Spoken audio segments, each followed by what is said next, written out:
Terus aku buka torennya itu 2 sampai 3 putaran baru kebuka. Nah, berarti dalam kondisi terkunci. Terkunci. Oke. Terkunci, tak buka kurang lebih 10 sampai 15 cm. Kebuka. Langsung tak tutup gini. Ini Tidur itu tidur, pintu rumah. Suara pintu rumah dibuka, jegrek gitu. Istriku bangun. Istriku keluar ke depan, ngelongok pintu itu nggak ada kebuka.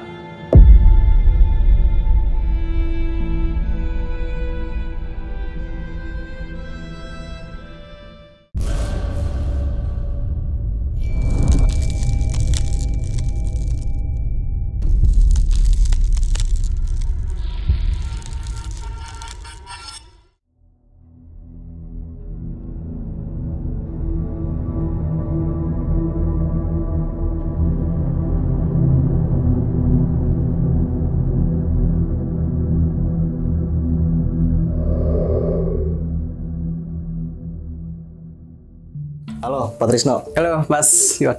Nah, sehat nih Pak Trisno. Alhamdulillah sehat. Alhamdulillah. Iya. Nah, ini Pak Trisno kita membahas tentang sebuah kasus yang memang belum lama terjadi ya. Dan bertepatan di lokasi ini di rumah Pak Trisno tersendiri. Iya. Nah, kalau boleh tahu, itu Pak Trisno menempati kontrakan tersebut udah berapa lama tuh, Pak? Aku di situ tuh mulai di Pondok Aren 2012-an lah. 2012. Memang kebetulan di situ ada 3 kontrak, pindah-pindah jadi Mas. Iya. Pernah di ujung, pernah di tengah, dan akhirnya terjadi kemarin kasus itu aku paling ujung sendiri sebelah kiri. Iya, bertepatan juga torennya di belakang rumah Pak Trisno sendiri ya. Betul, iya. Nah nih Pak Trisno, pernah menyangka nggak mengalami hal seperti ini? Waduh, jauh Mak, di luar pikiran, nggak pernah terbayang sama sekali. Oke nih Pak Trisno, mungkin kita nggak usah berlama waktu lagi ya. Teman-teman mungkin penasaran dengan kisahnya Pak Trisno ini seperti apa, menempati kontrakannya di mana, di dalam toren kontrakan tersebut tersimpan. Nah, dan kasus ini sangat viral banget. Dan jangan lupa follow Instagram kita di besapagi.tv karena di situ juga banyak banget nih informasi tentang pendakian gunung, tentang trip gunung, dan juga sewa rental outdoor. Dan kita nggak usah berlama waktu lagi, segmen turun gunung dimulai.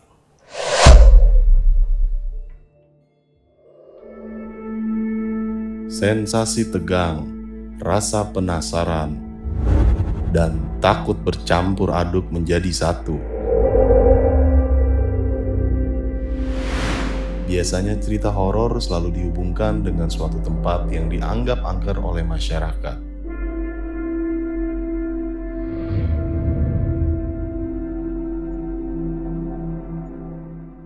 Tidak hanya di gunung. Silakan Pak Trisno. Ya, awal mulanya penemuan itu sebenarnya kan dari malam minggu ya Mas ya. Malam minggu itu aku badminton sampai kurang lebih pulang itu jam 12:30 malam. 12:30 malam. Itu rutin. Iya. Malam minggu yang aku kerjain di rumah itu setiap malam minggu pasti badminton. Kalau nggak sakit pasti, insya Allah pasti badminton. Pulangnya pasti di atas jam 12 malam. Nah kebetulan itu kemarin kan juga ngajak si kecil si Afif itu. Nah singkat ceritanya itu malam minggu kemarin itu pas sebelum penemuan itu belakang rumah itu dengar suara orang di belakang rumah. Orang suaranya itu kayak gimana tuh? Orang belah kedebukan gitu ya.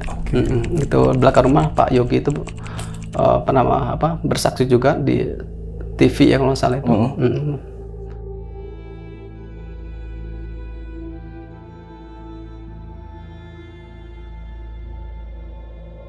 Karena curiga dan ada sedikit ketakutan, takutnya itu saya sama istri saya karena suara yang aneh gitu loh. Dan ini terjadi tengah malam ya? Kurang lebih 11:30-an malam. Itu akhirnya Pak Yogi gedor-gedor pintu samping Mas, kan kebetulan di rumah itu kan bentuknya panjang. Di samping itu yang deket Pak Yogi itu ada pintu samping gedor-gedor. Oh jadi memang kondisi rumahnya itu saling berdampingan gitu? Oh iya, mepet persis. Iya, di belakang itu aku kasih pintu. Untuk keadaan emergensi atau apa kan aku kasih pintu. Gedor-gedor di situ Pak Yogi. Nggak ada yang dengar. Ke depan ketemu sama anakku yang gede si Asya. Asa. Terus si Pak Yogi tuh nanya, ayah ada? Ayah badminton Pak, belum pulang. Terus mama tidur di kamar tengah. Terus si Pak Yogi itu nanya lagi, "Sah, kamu tadi dengar nggak suara orang di belakang?" "Iya Pak, saya dengar." Kirain kuntilanak, suara kuntilanak bilang gitu. Jadi Anakku. memang yang denger ini anak ya Pak Trisno sendiri juga dengar. Dengar. Ya? Dengar. Cuman dia bilang kan dengar kayak suara kuntilanak gitu, Mas. Itu. Nah, berarti setelah hari Sabtu itu malam Minggu sempat mendengar suara Rio keributan Orang ribu pada di malam belakang, itu ya? betul. Nah, hari Sabtunya itu Pak Yogi sudah menyadari gimana tuh cerita di hari Sabtu paginya sampai akhirnya? Itu Sabtu malam ya, Mas. Oh, ya, minggunya berarti ya? Itu minggu pagi itu istriku. Pagi itu bilang, "Ya, itu kok airnya keruh. Itu minta tolong dong, itu apa namanya, torennya dikuras, dibersihin." Aku langsung bilang, "Ngapain? Kan belum lama dikuras, dibersihin. Nggak usah lah. Itu airnya keruh." Istriku bilang gitu. Sampai itu hari Minggu pagi sampai sore itu kita masih normal, mandi, wudhu. Tapi nggak buat nyuci beras segala macam konsumsi, enggak. Itu kita sampai Minggu selesai sampai malam ya. Iya. Itu jatuhnya hari Senin pagi, kita mulai dari Senin pagi. Oke.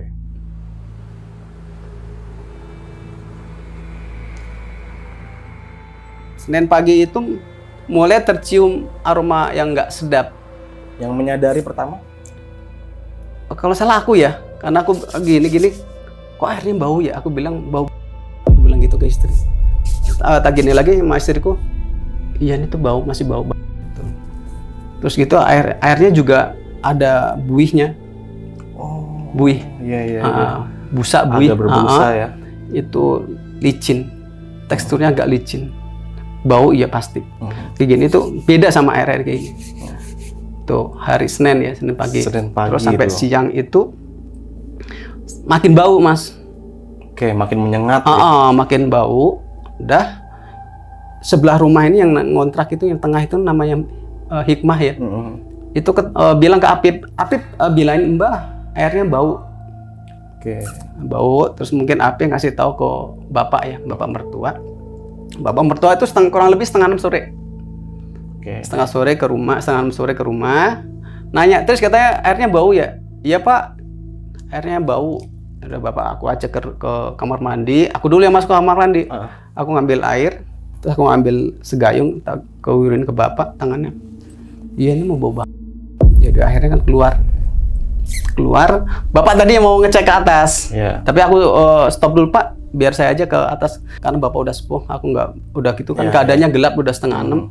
Aku dulu ke atas. Langsung ke toren. Di posisi pas aku sebelum buka ya, di pojok kanan itu ada lalat hijau, ada 3 tempat lah. Sebelum proses tak buka ya. Oke. Aku pas ke atas gitu, kok ada ini lalat hijau 3 tempat lah. Terus aku buka torennya itu 2 sampai 3 putaran baru kebuka. Udah berarti dalam kondisi terkunci. Oke. Terkunci, tak buka kurang lebih 10 sampai 15 cm. Kebuka ini. Langsung tak tutup gini. Bukan tak puter lagi, tutup tek gitu. Karena aku dari awal curiganya bangkai cicak. Karena aku refleks, karena bukan yang tak curigai bukan itu, langsung tak tutup jebret. Tapi sebelum gini Mas, sebelum aku turun itu, aku sempat nongkrong di situ nyari barangkali ada lubang buat buat bangkai. Betul. Pas lihat gini, kok nggak ada akses buat masuk ke situ. Aku malah gini, ya Allah, orang kok jahat banget ya. Aku malah mikir ke situ, negatif thinking. Orang kok jahat banget ya masukin bangkai ke toren. Udah, aku akhirnya turun ke rumah bapak. Laporan ke bapak. "Pak, yang di atas itu bukan bangkai yang saya curigai, karena segede bantal," aku bilang gitu kan. Oh, jadi Pak Trisno ini pas buka toren ini nggak ngelihat lebih detail gitu? Oh, enggak. Refleks pokoknya, karena aku curiga pertama itu kan bangkai itu Mas, cicak. Karena yang bukan aku curiga, yaudah. Refleks tutup. Nggak aku kunci ya, tutup. Gitu. Udah, itu. Akhirnya sebenarnya yang tahu persis yang di dalam toren manusia itu bapak. Setelah laporan ini bapak ngecek? Bapak mertua itu ke atas. Ke atas, pas dibuka, oh ini mah manusia. Bapak itu nyebutin ada tatonya, ada kupingnya kelihatan, rambutnya, terus gitu.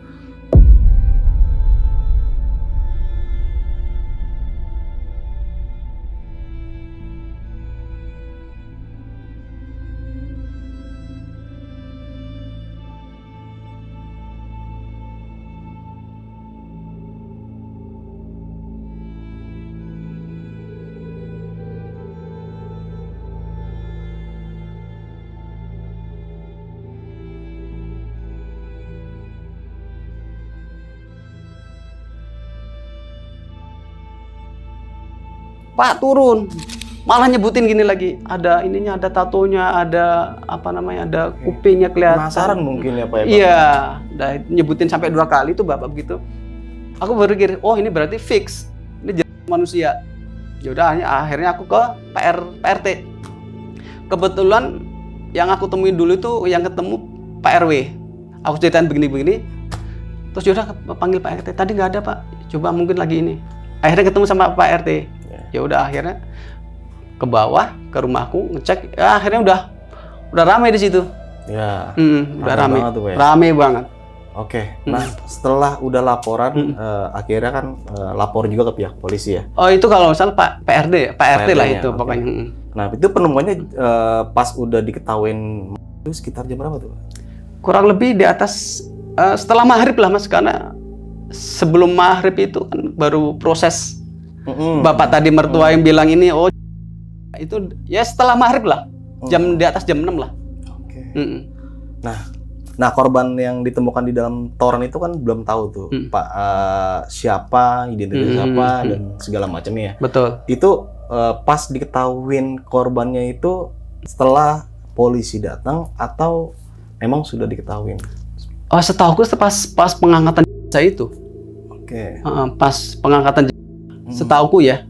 Karena memang kondisi jenazah udah enggak ini ya? Oh iya, udah aku dengar sih udah pembengkakan yang inilah, udah akut lah istilahnya.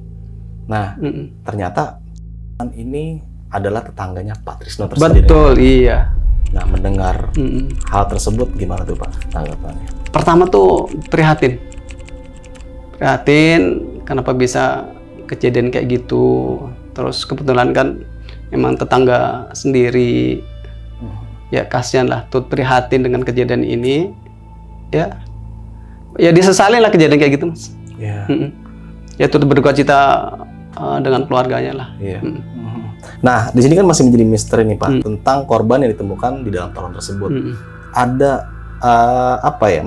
Mungkin beberapa orang sekitar yang mengetahui ini atau gimana, karena kondisi pertama kali ditemukan itu kan memang dalam kondisi tertutup ya? Terkunci ya. Ada nggak kayak gitu tuh Pak?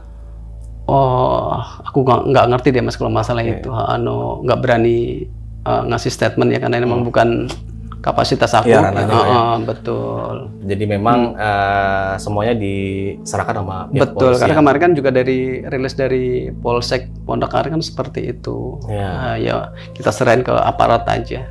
Kalau aku sebagai masyarakat biasa ya itulah hasilnya. Aku nggak berani ngasih statement yang lain. Nah itu gimana tuh Pak Trisno setelah mengetahui adanya korban yang ditemukan di toren tersebut, setelah dievakuasi itu gimana situasi setelah hari Selasa ya, Rabu dan seterusnya, gimana itu kondisi sekitar? Kondisinya sih masih biasa, karena sampai malam tuh masih ada yang nongkrong di depan rumah itu biasa. Cuman untuk aku sendiri dan yang ngontrak di 2 rumah itu emang terus terang di hari pertama setelah penemuan itu nggak berani tidur di rumah. Nggak berani di rumah. Aku kebetulan kan nggak jauh dari rumah mertua. Aku ngungsi di rumah mertuaan yang tengah ini, kalau salah di tempatnya Bude Yayu. Tidurnya ngungsi juga. Berarti yang 3 kontrakan itu ngungsi semua? Kosong kayaknya, sepertinya kosong. Terus yang ujung itu juga kayak ke tempat temannya atau apa. Kalau salah itu seperti itu. Sampai berapa waktu? Kalau aku sendiri ya sama keluarga aku tuh sampai jeda sampai 40 hari itu bisa dihitung tidur di rumah itu paling nggak lebih dari 10 hari. Karena benar-benar nggak nyaman. Terus terang nggak nyaman. Nggak nyaman. Masih ada masih keinget kejadian itulah. Walaupun sebenarnya selama tidur di situ itu alhamdulillah nggak ada yang aneh atau yang ada suara-suara misterius atau apa. Alhamdulillah nggak ada, normal. Cuman emang terbawa perasaan Mas sebenarnya sih. Itu aja. Terus baru tidur nyaman enak itu baru kemarin setelah 40 hari. Itu pun juga ya mohon maaf disyaratin sama ibu mertua kemarin tuh dikasih, ya kalau orang tua pembelajar orang tua dulu kalau ini dikasih bangle, dikasih daun kelor, terus dikasih bawang putih, dijadiin satu itu sama istriku, dibalurin seluruh tubuh, sebelumnya dibacain Yasin, terus surat-surat pendek itu. Alhamdulillah dengan ikhtiar itu aku bisa tidur enak, jam 11 pun bisa tidur. Sebelumnya sama sekali nggak bisa tidur, sampai jam 3:30 enak-enak tidur. Setelah azan subuh itu aku baru merasa tenang, itu baru bisa tidur bener-bener itu Mas.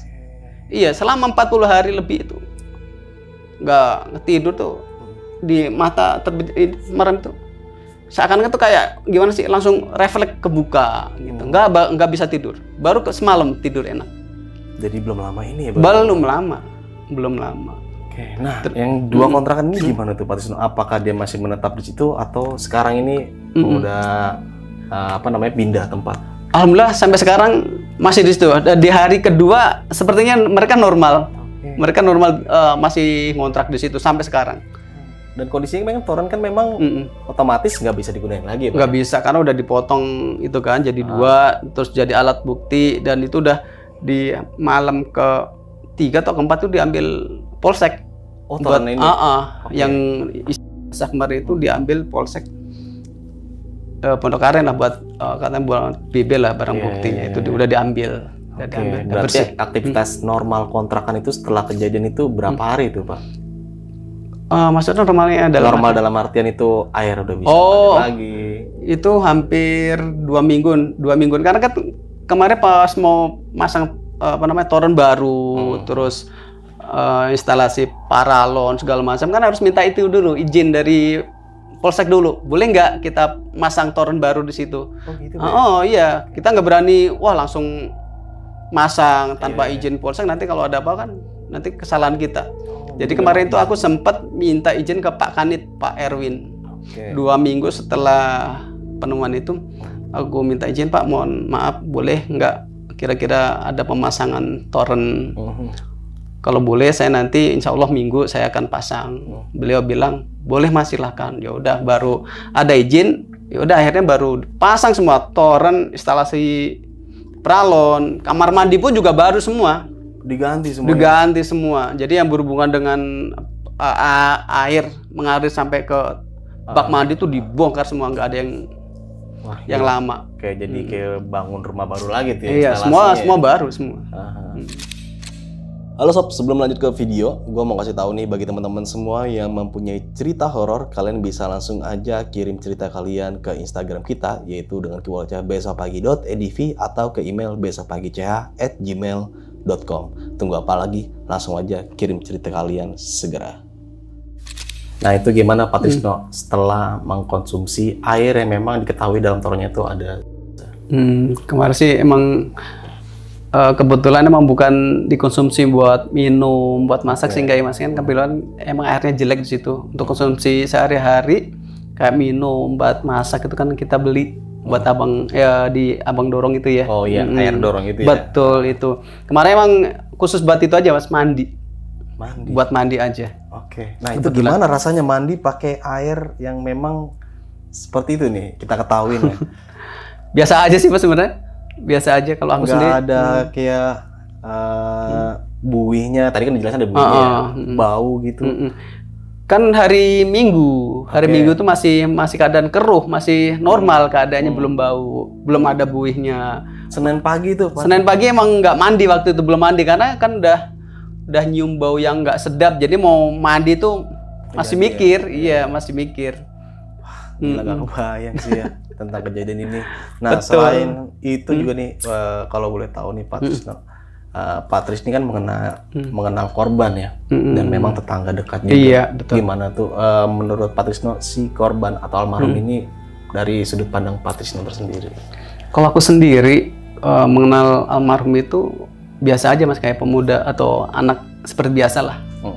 Kalau ketemu ya pasti nyapa Pak. Selalu almarhum itu kalau ketemu pasti nyapa. Nyegor pasti gitu. Nah, dari sudut pandang Pak Trisno nih, pernah kepikiran nggak Pak kalau korban ini adalah seorang bandar seperti yang di vonis atau di pas pers di polisi itu menyatakan kalau korban atau almarhum itu adalah DPO juga ya? Oh nggak terbayang sama sekali Mas, nggak apa ya, jauh lah dari itulah. Karena emang nggak terlalu deket banget ya, cuman deket ya sekedar tetangga aja. Untuk seharian pun juga karena aku pagi sampai sore itu baru nyampe rumah lagi. Jadi mengenal almarhumnya seperti biasa lah, kenal, kalau pas ketemu negor kita aja. Ramah berarti Pak ya? Ramah, almarhum itu ramah. Kan kebetulan dulu sering beli pulsa ke tempatku ya. Jadi Pak Trisno jual pulsa juga pada saat itu? Iya, almarhum dulu sering beli pulsa ke tempatku. Pak, beli pulsa. Gitu dah. Itu baik orangnya, biasa kok. Nggak ada yang... Gimana tuh Pak?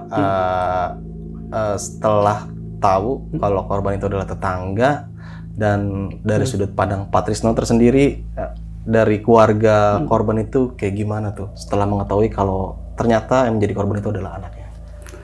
Ya pasti sedih, prihatin iya, karena siapa sih yang mau kehilangan anak? Benar. Orang tua manapun nggak pernah apa ya istilah mau kehilangan anak dengan keadaan seperti itu. Ya, jadi ini semua buat pembelajaran kita sebagai orang tua, harus benar-benar ekstra hati-hati. Ya mengawasi anaknya, baik apalagi kalau di luar, apalagi tempat kita itu ternyata di era-era tempat apa kita tinggal itu Pondok Aren Tangsel ya? Betul, itu zona merah katanya narkoba itu kan. Zona merah narkoba. Betul, iya, itu harus benar-benar ekstra hati-hati, jangan sampai dengan aku berharap kejadian kemarin dan pertama dan terakhir kalinya. Gitu, dan nanti pun kalau ada yang ketangkep lagi harus benar-benar ditindak tegas. Harus benar-benar ditindak tegas sama aparat, jangan sampai nanti generasi kedepannya itu jadi rusak. Gitu loh. Sayang kita kepotong generasi kedepannya, sayang. Narkoba ini. Betul, itu benar-benar harus ditindak tegas, jangan dikasih ampun lah. Nah, oke nih Pak Trisno, pembahasan ini memang cukup kompleks banget ya mengenai kasus ini ya, dan memang Pak Trisno tersendiri yang mengalami dan tahu percis saksi hidup yang sekarang sudah bercerita tentang penemuan tolong tersebut. Nah, dari tanggapan Pak Trisno tersendiri mengenai almarhum ini seperti apa tuh Pak? Ya kemarin kan emang dari rilis dari Polsek Pondok Aren kan menyatakan kalau almarhum itu kehabisan nafas di toren ya.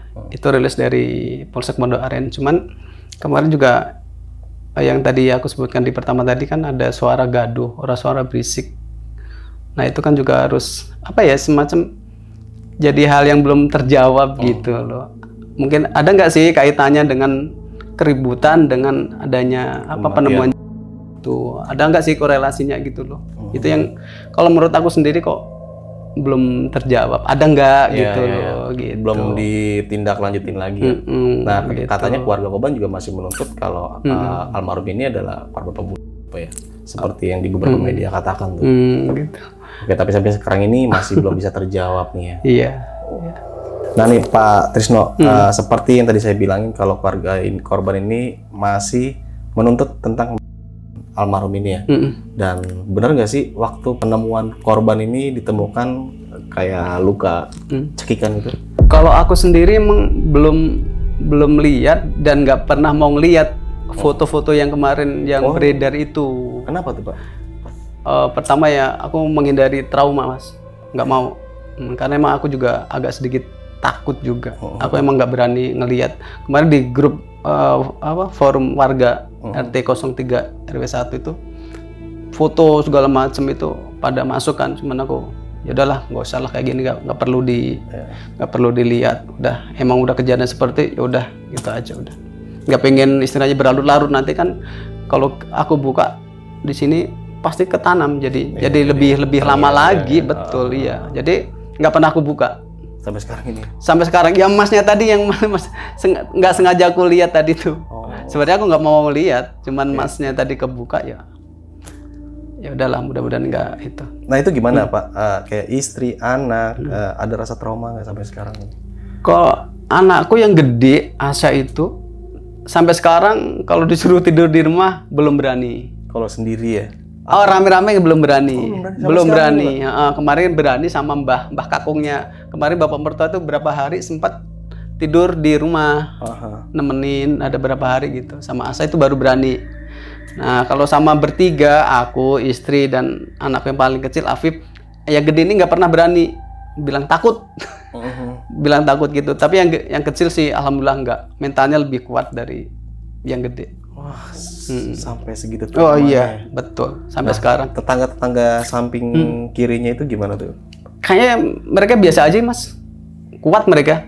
Sampai Setelah sekarang. itu? Setelah kejadian ya mungkin hari pertama setelah penemuan itu kayaknya emang nggak di rumah ya. Oh berarti nggak ada laporan atau info tentang nggak ada lanjutan kisah tersebut ya? Nggak ada. Oke.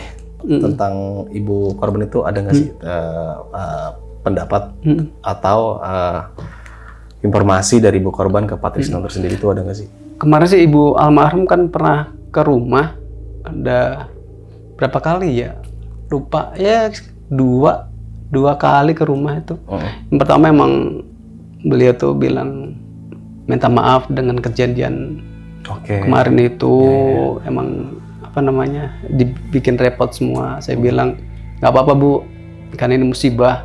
Saya juga nggak mau, ibu pun juga nggak mau. Ibu kehilangan anak, siapa yang mau Bu? Nggak ada. Saya bilang udah, kita saling menguatkan. Untuk masalah penemuan ada jeratan atau itu, saya malah taunya dari ibu malah cerita seperti itu. Tapi untuk kepastiannya sendiri nggak ngerti saya. Karena emang nggak berani lihat Mas, hasil otopsi kemarin itu ternyata kurang, nggak ada apa namanya tanda-tanda kekerasan atau apa kan yang dirilis polisi kemarin. Oke, setelah kejadian ini kan banyak tuh beberapa media-media yang datang untuk mencari informasi tentang kejadian itu sampai berapa hari tuh Pak? Itu terakhir itu hari berhenti itu hari Sabtu Mas. Sabtu kemarin? Sabtu setelah kan penemuannya hari Senin ya? Iya. Senin, Sabtu itu udah terakhir kayaknya. Udah nggak ada media, nggak ada polisi. Oh polisi berarti masih. Bukan sering lah itu, masih sering ada beberapa yang nyari saya. Itu terakhir hari Sabtu. Terakhir hari Sabtu itu dari kemarin itu dari apa ya? Dari kampus itu ada 2 kampus kemarin itu. Terakhir itu.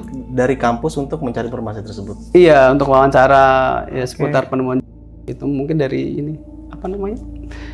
Jurnalistik itu jurusannya mungkin dari itu. Nah nih Patrisno, sebelum kejadian ini mungkin istri Patrisno, anak Patrisno atau tetangga sebelahnya ada nggak sih yang merasakan kejanggalan? Kebetulan ada Mas. Itu istriku sebelum penemuan itu kan malam, penemuannya itu kan Senin ya. Iya. Itu malam Senin itu di antara tidur itu di dekat kupingnya itu ada suara orang buka pintu, jegrek. Tidur pintu rumah, suara pintu rumah dibuka, jegrek gitu. Istriku bangun, istriku keluar ke depan, ngelongok pintu itu nggak ada kebuka. Kondisi berarti di luar sepi tuh ya? Sepi nggak ada orang dan posisi pintu masih kekunci di situ. Istriku balik lagi tidur. Bukan tidur malah kaget karena shock tadi kan. Dia duduk di depan lemari. Iya. Duduk di lemari karena belum bisa tidur. Iya.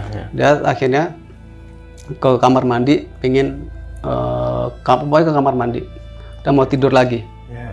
Itu posisi dari keluar kamar mandi itu istriku bilang rasa takut, bener-bener takut sampai merinding. Istriku bilang begitu. Tidur nggak bisa tidur akhirnya bangunin aku. Ya tadi ada ini di kupingku tuh ada suara orang buka pintu, jegrek gitu. Ya akhirnya aku bangun bangun ke depan juga Mas ngeliatin, nggak ada apa-apa. Yaudah tidur lagi aja. Aku akhirnya tidur, istriku nggak bisa tidur sampai pagi akhirnya itu. Sampai pagi? Sampai pagi nggak bisa tidur. Itu yang sebelum penemuan. Berarti malam Senin. Iya. Itu sampai pagi itu nggak bisa tidur istriku. Istriku akhirnya kalau salah baca Quran lah kalau salah itu. Baru tenang paginya iya, baru bisa tidur. Ya? Dan nggak disangka ternyata sorenya. Ya mungkin itu sebuah firasat mungkin. Ya. Itu. Kalau orang ngerti ya. Iya ya. Oke nih Pak Trisno, terima kasih banget nih udah mau mampir ke tempat kami. Siap. Dan berbagi tentang cerita yang mungkin teman-teman semua udah nggak asing sama berita yang satu ini ya. Dan sebelum kita menutup kisah dari Pak Trisno tentang penemuan korban yang dalam toren, punya pesan-pesan buat teman-teman semua yang menonton ini Pak? Buat teman-teman semuanya, ya dengan kejadian ini, ya mudah-mudahan kejadian di tempatku itu kemarin yang pertama dan terakhir. Yang kedua, jauhilah narkoba. Benar. Narkoba itu nggak ada manfaatnya sama sekali. Itu akan merusak diri sendiri, masyarakat, negara. Semua nanti betul akan terpotong generasi kita. Sayang generasi untuk kedepannya. Jauhi narkoba, nggak ada manfaatnya sama sekali, merugikan. Oke. Dan terakhir mungkin Mas ya, satu untuk aparat tindak tegas. Biar ada efek jerah. Kalau cuman tangkap, cuman nggak lama, nggak ada efek jerah sama sekali, betul. Harus tindak tegas. Itu aja harapannya. Sip, terima kasih nih Pak Trisno sekali lagi. Semoga teman-teman semua bisa mengambil sisi baiknya dan bisa juga menjadikan pelajaran bagi kita semua yang menonton kisah kali ini. Oke, dari gue Indra kurang lebih mohon maaf. Wassalamualaikum warahmatullahi wabarakatuh.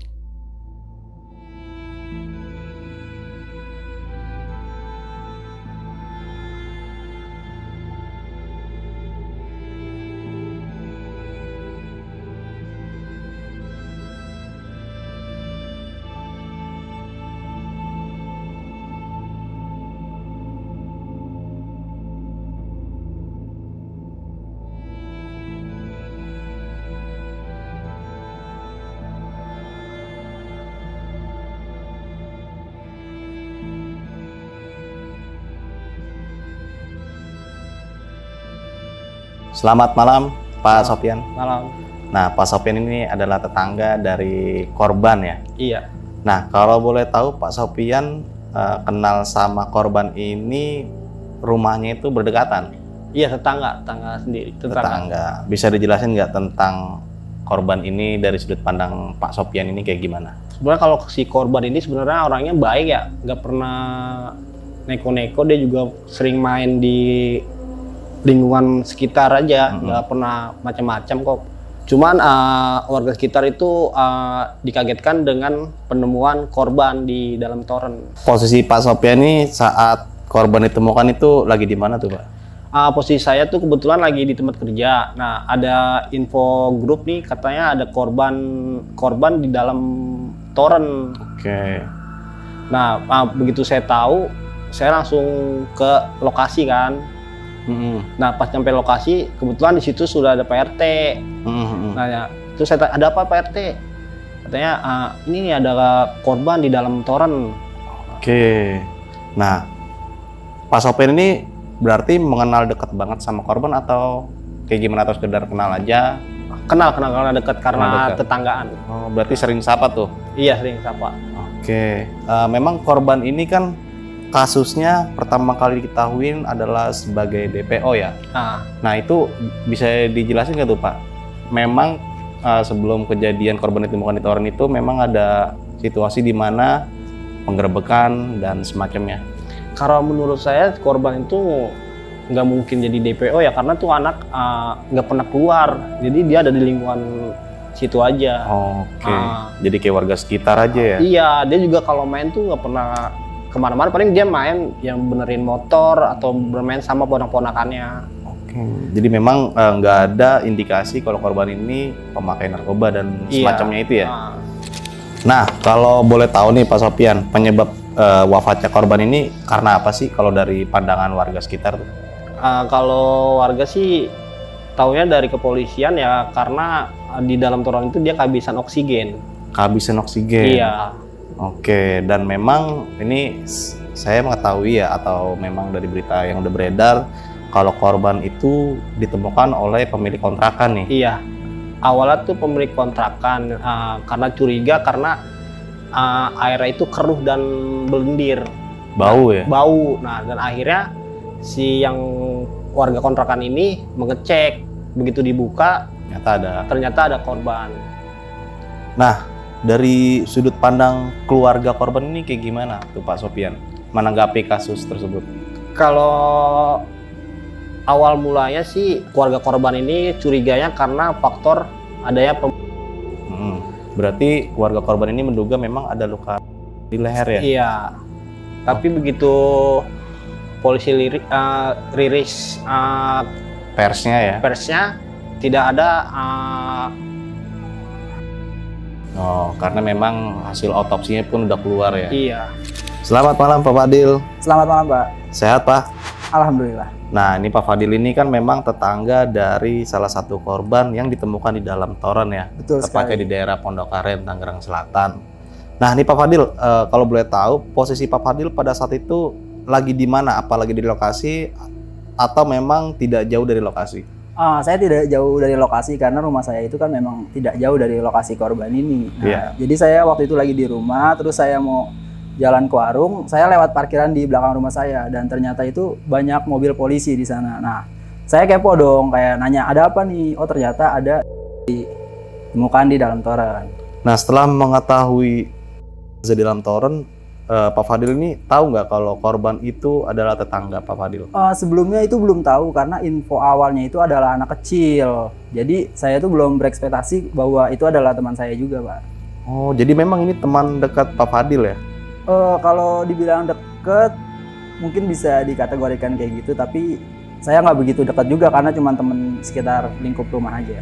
Nah, kalau boleh tahu dari sudut pandang Pak Fadil ini, korban itu di mata Pak Fadil kayak gimana tuh Pak? Orangnya baik. Nah, saya itu terakhir ketemu dia itu pas Lebaran. Jadi dia itu, saya lagi kumpul di rumah temen, dia sempat lewat dan dia berhenti dan dia ikut kumpul juga. Orangnya baik kok. Baik ya. Nah, ini kan memang dari pihak kepolisian yang sudah rilis, korban ini adalah DPO ya. Seperti media-media mengatakan juga kalau korban ini adalah DPO. Nah, pernah menyangka nggak sih Pak Fadil kalau teman dan korban yang ditemukan dalam toren itu adalah seorang DPO? Saya pribadi sih cukup kaget ya kalau untuk DPO-nya itu, karena sejauh yang saya tahu beliau ini maksudnya orangnya normal-normal aja gitu. Sama orang lain enak, nggak berkecimpung di dunia narkoba lah. Jadi memang tidak ada gambaran kalau korban ini adalah seorang DPO ya? Benar. Apalagi pemakai narkoba ya? Nah Pak Fadil, kalau boleh tahu pendapat tentang penyebab wafatnya korban ini dari sudut pandang Pak Fadil kayak gimana tuh? Kalau dari sudut pandang kepolisian dulu ya, beliau kan meninggal akibat kehabisan nafas atau oksigen lah gitu. Tapi menurut saya pribadi sih memang ada sedikit kejanggalan ya, karena ada. Dan ini memang statement seperti apa yang Pak Fadil katakan, keluarga korban pun sama menyatakan hal tersebut ya. Betul. Selamat malam Pak Wibi. Iya, malam Pak. Nah, Pak Wibi ini ada salah satu tetangga atau teman dari korban yang ditemukan di dalam toren tersebut ya Pak ya? Iya, betul Pak. Nah, kalau boleh tahu nih Pak Wibi, posisi Pak Wibi pada saat itu, saat kejadian tersebut lagi di mana tuh Pak? Saya lagi ada di lokasi sih Pak. Lagi di lokasi? Iya. Nah, mengetahui hal tersebut gimana tuh pandangan dari Pak Wibi? Menurut saya ya, Iya. ya agak sedikit aneh aja sih, masa saya bisa dalam toren. Yang pertama itu. Yang kedua, menurut info dari sekitar, toren keadaannya tertutup rapat. Iya.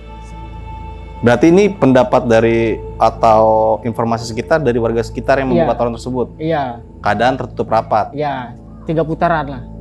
3 putaran itu kan berarti tertutup rapat lah ya. Kalau logikanya kalau dari dalam toren itu, orang nggak mungkin bisa nutup torennya Mas. Oh, jadi memang kalau kita di dalam kondisi dalam toren itu nggak bisa ngunci dari dalam ya? Nggak bisa, sama seperti botol aqua. Kalau nutup dari dalam, kita mau pegangan seperti apa Pak? Nggak ada pegangan kita buat muter. Oke, jadi memang nggak bisa terkunci dari dalam ya? Nggak mungkin bisa. Kalaupun bisa paling cuma 1 putaran lah. Dan ini pas... Ini di info dari sekitar. Katanya 3 putaran. Kalau 3 putaran itu kan berarti tertutup rapat. Nah, dari keluarga korban juga menyangka kalau anak tersebut wafat secara tidak wajar, dalam arti memang ada indikasi kalau korban ini ada. Ya, menurut pendapat Pak Wibi itu kayak gimana tuh? Kalau seperti yang saya dapat informasi dari sekitar sih, memang seperti ada luka. Saya pun lihat dari fotonya juga memang. Oke. Nah, menurut Pak Wibi ini, korban itu di mata Pak Wibi kayak gimana? Orangnya baik sih, Bang. Asik aja. Diajak ngobrol nongkrong itu enjoy lah, enak. Jadi memang sering nongkrong tuh? Iya, dulunya sering nongkrong, Bang. Oh, dulunya sering nongkrong. Iya. Nah, menyangka nggak sih kalau korban ini memang seorang DPO seperti apa yang sudah dirilis oleh kepolisian? Ya, saya masih kurang menyangka aja sih kalau si korban ini seperti itulah. Oke nih Pak Wibi, terima kasih atas informasinya. Dan seperti yang kita ketahui kalau Pak Wibi ini adalah narasumber atau teman dekat tetangga yang mengetahui atau berada di lokasi kejadian. Nah, sebelum kita mengakhiri video ini nih Pak Wibi punya pesan-pesan buat masyarakat atau penonton yang lainnya nggak ada Pak? Pesan-pesan Pak ya? Iya. Semuanya nih, tanpa narkoba, lu semuanya juga bakalan keren pokoknya. Ngapain lu makin nggak jelas dah pokoknya itu mah. Jauhin lah. Nah, bisa merusak lu. Udah sih Pak, itu aja. Oke, terima kasih banyak Pak Wibi ya. Iya. Semoga sehat-sehat selalu dan rezekinya lancar juga di jalan ya Pak ya.